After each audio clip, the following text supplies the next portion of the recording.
আজকে আমরা 4 জন মিলে রান্না করেছি, স্টিল আমরা টাইমে কমপ্লিট করতে পারিনি। একটা খিচুড়ি বানাতে গিয়ে আমরা নাজেহাল হয়ে গেছি, কারণ জগা খিচুড়ি বানাতে গিয়ে জগা খিচুড়ি হয়ে গেছে। তো ফাইনালি আমরা বানিয়ে খেতে বসছি। এখানে অমলেট আছে, খিচুড়ি আছে, পাঁপড় ভাজা আছে, আমার স্নান হয়ে গেছে। হ্যাঁ, আর আমি হচ্ছে লোকে ডেজার্ট পরে খায়, কিন্তু আমরা আগে খেয়ে নিয়েছি। আমাদের খিদে পাচ্ছিল বলে রান্না করতে করতে আমরা ম্যাঙ্গো শেক বানিয়ে খেয়ে নিয়েছি। তো বন্ধুদের সাথে পাহাড়ের বুকে একটা স্লো মর্নিং, যেখানে নিজেরাই রান্না করছি, নিজেরাই খাচ্ছি, খুবই ভালো লাগছে। আর আমি এখন ওয়েট করতে পারছি না কতক্ষণে খাবো। তো আমরা আজকে 4 জন মিলে মানে কিচেনটা একেবারে অগোছালো অবস্থা করে দিয়েছি, কিন্তু খুব মজা হয়েছে একসাথে রান্না করতে। অ্যান্ড খিচুড়িটাও একদম মাটনের মতন লাগছে। সত্যি মানে এই মশালা একটা, আমাদের খিচুড়ি মুগ ডালের খিচুড়ি না, আমাদের মুসুরি ডাল সাম্বার পেঁয়াজ দিয়ে করা হয়েছে, দারুণ হয়েছে, দারুণ।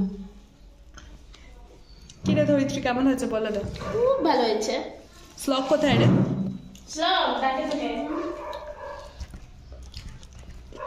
বল কেমন হয়েছে? আমরা কিন্তু সুন্দর রান্না করলাম একসাথে। খিচুড়িটা এত ভালো হয়েছে যে আমাদেরকে, আমরা একটা প্রেশার কুকার নিয়েছিলাম, সেখানে তারপরে আমাদের হচ্ছিল না, তো আমরা আরেকটা প্রেশারে দিলাম, তারপরে দুটো প্রেশারে একসাথে সিটি বাজছে, সাই সাই সাই সাই সাই সাই করে সিটি হচ্ছে, তারপরে বন্ধ করলাম, আর এখন আমরা খেলাম। ইটস জাস্ট একবার দেখাই জাম্মি। তা এখন আমরা আপাতত খাই।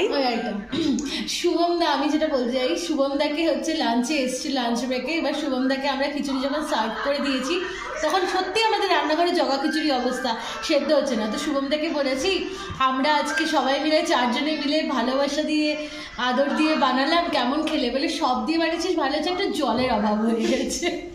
হ্যাঁ, অ্যাকচুয়ালি তখন খিচুড়িটা সিদ্ধ হয়নি, কিন্তু এখন ওটাকে আমরা আবার হচ্ছে প্রসেস করে একটু ভালো করেছি, কিন্তু ভালোই হয়েছে, বেশ ভালো হয়েছে। পারবো আমরা একটা ক্লাউড কিচেন করে দিতে। পাহাড়ে একটা ক্লাউড কিচেনই খুলতে হবে আমাদের, এটা আমাদের নেক্সট বিজনেস প্ল্যান। ঠিক আছে, আপাতত আমরা খাওয়াটা এনজয় করি। Bye bye. বাই।